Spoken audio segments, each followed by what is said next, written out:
जय राधे जय राधे जय राधे जय श्री राम जय राधे श्री राधे जय राधे जय राधे जय राधे जय श्री राधे जय राधे जय श्री राधे जय राधे जय राधे जय राधे जय राधे जय राधे। वैदिक सनातन चेतना के संवाहक और मैं कहूँगा हम सबके सौभाग्य स्वरूप महाराज श्री के श्री चरणों में बार बार प्रणाम करते हुए विराजमान संत विद्वत वृंद गौ माता एवं आप सबके हृदय स्थित प्रभु को भाव प्रभु को बार बार नमन करता हूँ। महाराज श्री की आज्ञा है और महाराज श्री की प्रेरणा से प्राप्त दो शब्द मैं निवेदन करूं, एक बार भगवान नाम का उच्चारण कर लेते हैं।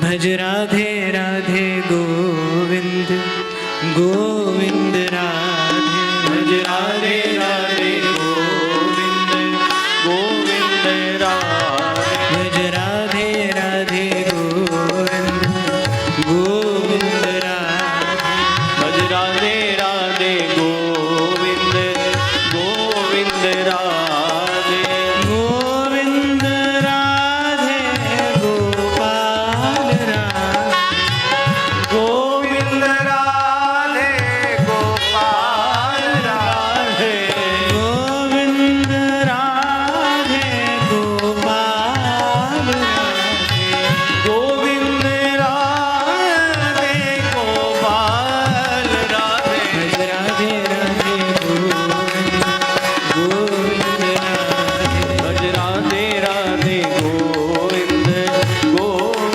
भज राधे राधे गोविंद गोविंद राधे भज राधे राधे गोविंद गोविंद राधे गोविंद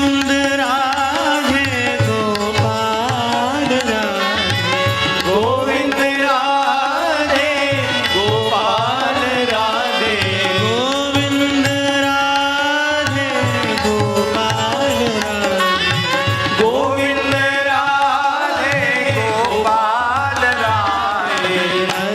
राधे राधे राधे गोविंद गोविंद राधे राधे राधे गोविंद गोविंद राधे राधे राधे गोविंद गोविंद राधे राधे राधे गोविंद गोविंद राधे गोविंद राधे गोपाल राधे गोविंद राधे गोपाल राधे गोविंद राधे गोपाल राधे गोविंद राधे गोपाल राधे राधे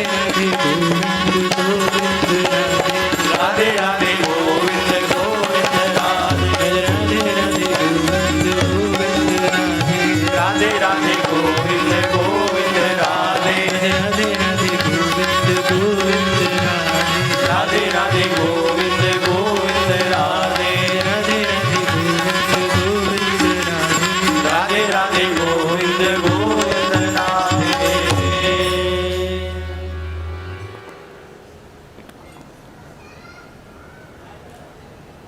महाराज श्री श्रीमद् भागवत के पंचम स्कंद का एक श्लोक मुझे बड़ा प्रिय है। अहो अमीशा किमकारि शोभनम्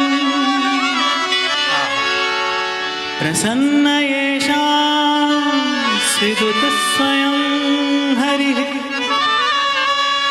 यैर्जन्म लब्धं नृषु भारताचिरे मुकुंद सेवो पैकं स्पृहाहिनः।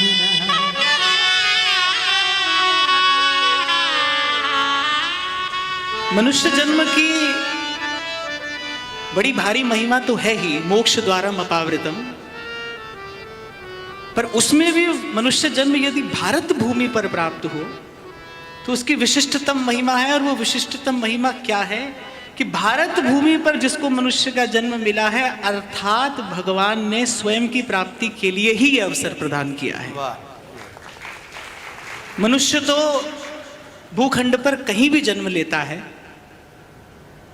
पर भजन की योग्यता, भगवत आराधन की योग्यता, भगवत स्मरण की योग्यता, जैसे किसी भी पौधे को पुष्पित पल्लवित होने के लिए एक विशिष्ट प्रकार के वातावरण की आवश्यकता होती है, ठीक उसी प्रकार ये जो आध्यात्म का बीज है वो इस पवित्र भारत भूमि पर सहज ही विकसित होता है, सहज ही पुष्पित पल्लवित होता है।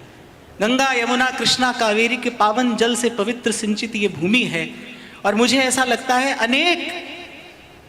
अनेक दुख इस भारत भूमि ने देखे हैं, अनेक प्रकार की विपदाएं सही हैं, पर इस भारत भूमि का परम सौभाग्य है, एक भी दिन कभी ऐसा नहीं गया होगा जिस दिन इस भारत भूमि पर किसी भगवत प्राप्त महापुरुष के चरण ना पड़ते हों।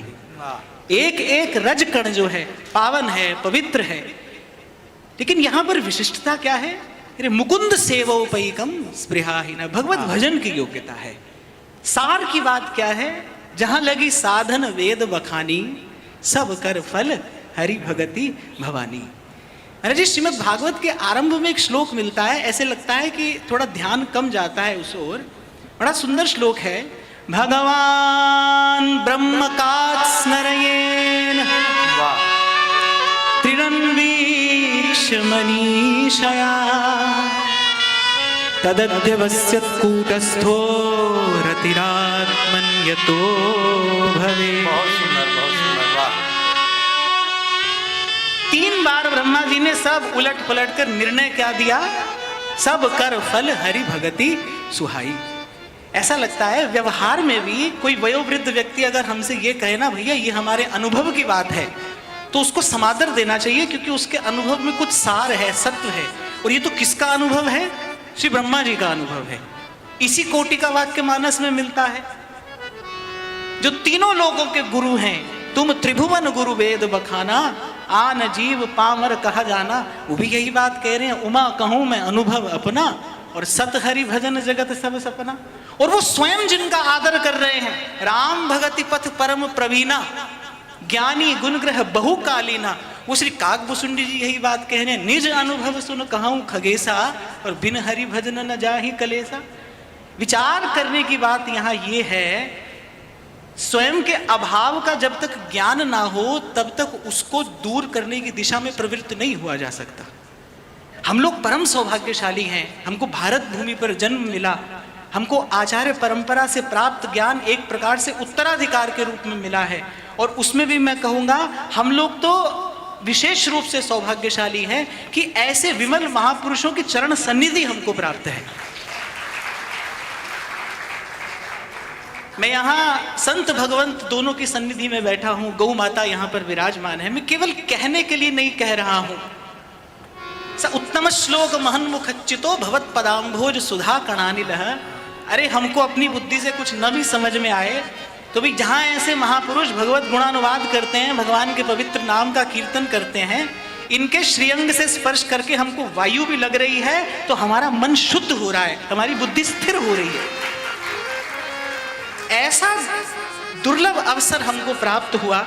हमारे श्री ध्रुवदास जी कहते हैं, बार बार तो बनत नहीं ये संजोग अनूप, मानुष तन वृंदा विपिन रसिकन संग विविरूप।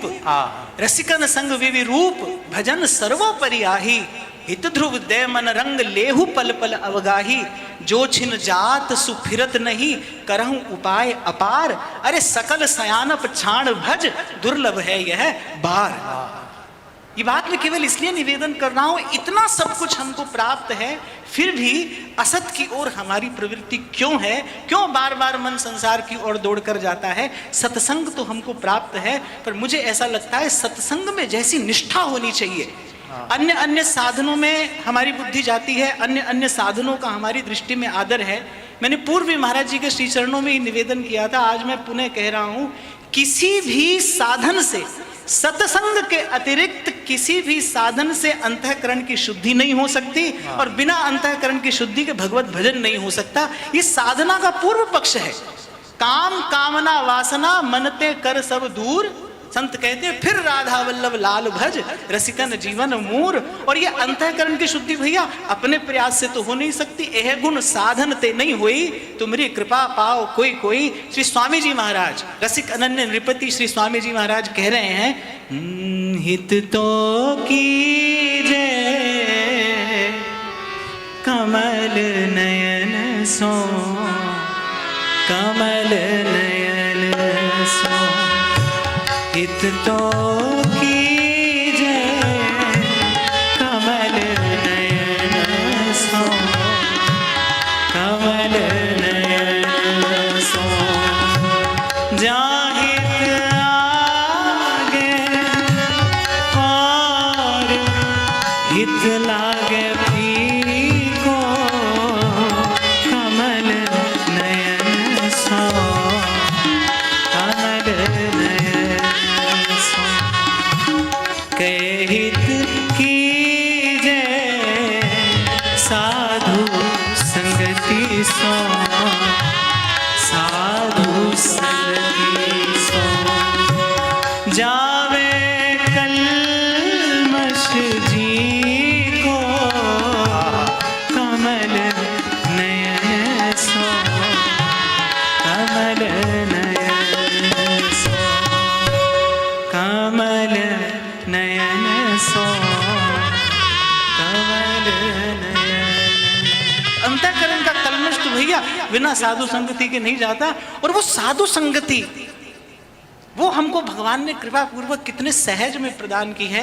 यही बात अभी महाराज श्री कह रहे थे, उसी से प्रेरणा लेकर मैंने ये दो शब्द कहे कि बिना देर किए अविलंब तीव्रेण भक्ति योगेन यजेत पुरुषम परम। हमारे श्री महाप्रभु कहते हैं, यही डर ही डरप हरिवंश हित, जिन अब भ्रम ही गुण सलिल पर, और जिहि नामनि मंगल लोक तिहु, सु हरि पद भज न विलंब कर, हरि पद भज न विलंब कर। भगवान प्रसन्न होकर देते क्या हैं? मच्चित्ता मद्गत प्राणा बोधयन्तः परस्परम, कथयन्त्यश्च माम नित्यं तुष्यन्ति च रमन्ति च, तेषां सतत युक्तानां भजतां प्रीतिपूर्वकं ददामि बुद्धि योगं तं येन माम उपयान्ति ते। विवेक ही तो देते हैं भगवान। और विवेक से यदि निर्णय करें, विवेक से यदि निर्णय करें तो भाई मन बिखरा है, इसको तत्काल अविलंब समेट लेने के प्रयास में लग जाना, यही बुद्धिमानी है, यही वीरता है। सोई कवि कोविद सोई रणधीरा, और जो छल छाड़ भजय रघुबीरा। और जो भगवत भजन की युक्ति श्रीमद् भागवत ने स्वयं कही है, दया सर्वभूतेषु संतुष्ट्या येन केनवा सर्वेन्द्रियोपशांत्या च तुष्यत्याशु जनार्दन। ये भगवत भजन की जो युक्ति श्रीमद् भागवत ने दी है, मुझे लगता है भाई ये भी बिना सत्संग के सेवन के। महाराज जी बहुत बार ऐसा होता है, बात हम लोग सुनते भी हैं और समझते भी हैं। कभी कभी ऐसा होता है, बात हम सुन भी लेते हैं और कहीं ना कहीं बात समझ भी लेते हैं, लेकिन वो सुनी समझी हुई बात भी हमारे आचरण में नहीं आ पाती, क्योंकि आचरण में लाने के लिए जिस प्रकार के बल की आवश्यकता है वो अपने साधन से नहीं होता। मेरी निष्ठा तो यही है, वो केवल केवल और केवल ऐसे विमल महापुरुषों की कृपा से ही होता है, अनुग्रह से ही होता है। इसलिए श्रीमद् भागवत में भागवत धर्म कहा गया है, और महाराज श्री की कृपा से, संतों के अनुग्रह से जो जो समझ में आया मैं वही निवेदन कर रहा हूँ। बड़ी विनम्रता पूर्वक ये कह रहा हूँ। महाराज श्री विराजमान है, आप सब विद्वत संत वृंद यहाँ विराजमान है। श्रीमद् भागवत के सार को एक शब्द में कहना हो तो सतसंगति ही है। सब कर फल हरि भगति सुहाई, और सो बिन संत न काहू पाई। वो मिलेगी तो भाई यहीं से मिलेगी। इसीलिए अविलंब सत्संग में हमारी निष्ठा हो, और कोई नियम बनाने की आवश्यकता नहीं है। बस हम प्राणपन से इसी नियम का पालन करें। मैंने पूर्व भी निवेदन किया था, सत्संग सेवा और स्मरण की त्रिवेणी में गोता लगाने का हम नियम बनाएं। सत्संग का नियम हो, संत गौ ब्राह्मण की सेवा के बिना जीवन का एक दिन भी ना जाए। महाराज श्री ने जो अभी कहा यथार्थ है। आप देखिए, गौ माता की सेवा उपकार नहीं है। आज एक व्यक्ति गौ सेवा के निमित्त यदि कुछ देता है ना, तो उसको लगता है कि शायद मैंने गौशाला पर या जिस संस्था को दिया है उस पर मैंने उपकार किया है। अरे गौ माता की सेवा उपकार नहीं है, गौ माता की सेवा तो कर्तव्य है। हमको इस पवित्र भारत भूमि पर जन्म मिला है, धर्म के प्रति, हमारी संस्कृति के प्रति, हमारे श्रेष्ठ पुरुषों की परंपरा के प्रति इतना तो हमारा कम से कम कर्तव्य है। मुझे लगता है कि यथार्थ ही तो है, थोड़ा थोड़ा कण कण भी यदि प्रत्येक भारतवासी इस कार्य के प्रति सजग हो जाए तो ऐसे महान संतों को ऐसा अथक परिश्रम करने की आवश्यकता नहीं है। श्री पलटू साहब अपनी वाणी में कहते हैं, परमारथ के कारण लियो संत अवतार। ऐसे महापुरुषों को तो जो प्राप्त होना था हो गया। अथक परिश्रम, दिन रात परिश्रम ऐसे महापुरुष कर रहे हैं। किस लिए कर रहे हैं? केवल धर्म और संस्कृति की रक्षा के लिए ना।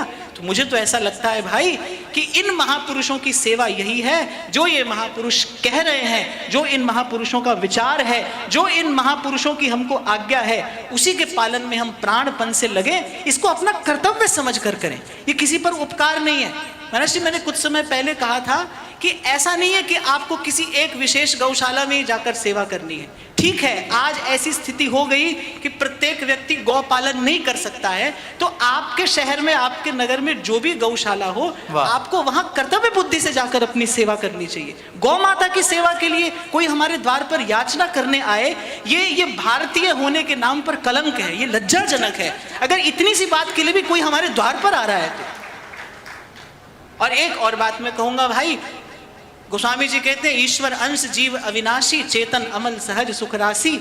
सुख पाना हमारा अधिकार है, पर अधिकार की भूमिका में कर्तव्य है। कर्तव्य का पालन करने से अधिकार की प्राप्ति सहजता से होती है, अनुग्रह से होती है, और वो जो अधिकार मिलता है वो सुखद होता है। तो मुझे लगता है इन महापुरुषों ने जो कहा है उसको प्राणपन से अपने जीवन में उतार कर अपने कर्तव्य कर्म का पालन करते चलें। भारत भूमि पर जन्म मिलने की तो मुझे लगता है यही उपयोगिता है।